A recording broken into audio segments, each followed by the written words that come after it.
Right. So if you're a CHRO who is in the process of transforming your HR function from a fairly tactical one to a more strategic partner, I know it can be overwhelming, the number of things that you feel like you need to get done and yesterday. So I thought I'd share some of the most common investments that I've heard our CHRO members make when they are first taking over an HR function or in the process of transforming one. There are 5 common themes that I hear about. And also, I'd love to hear from you in the comments what you've done as you have transformed your HR function to a more strategic function. Often, I'll hear about CHROs upgrading their staff to a more strategic, consultative business advisor versus one that is operationally proficient and able to address the needs of the client, but is not necessarily that consultative advisor. If they need to elevate the brand of the organization, they need to quickly either upskill the people they have or hire in staff that really are those consultative business advisors.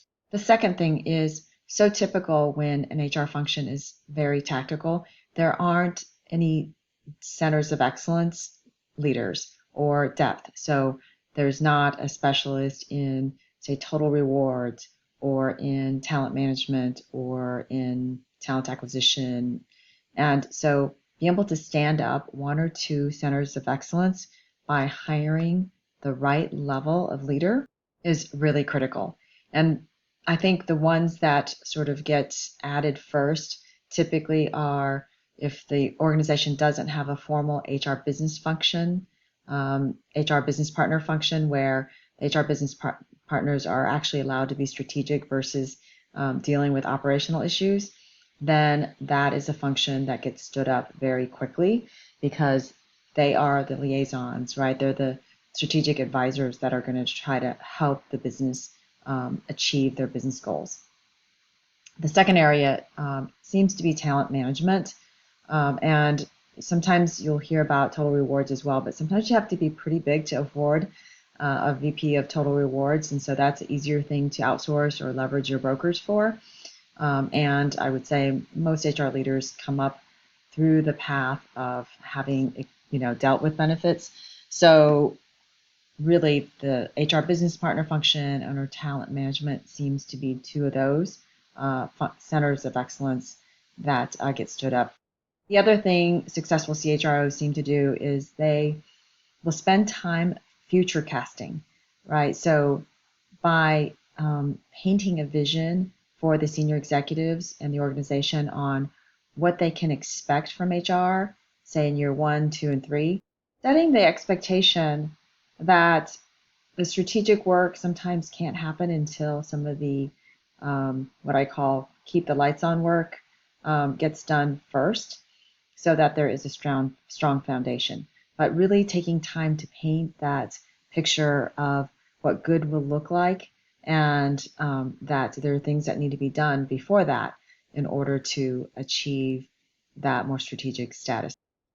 The fourth thing is implementing technology. So getting a HRIS system so that a lot of these manual processes get automated so that the staff truly can focus on the more strategic work that will help lift the organization. And then sometimes, if possible, they're going to put a wow project in there, something that the CEO really wants done or that the senior executive team really wants done. And it can be something that doesn't necessarily have to be done internally and can easily be outsourced.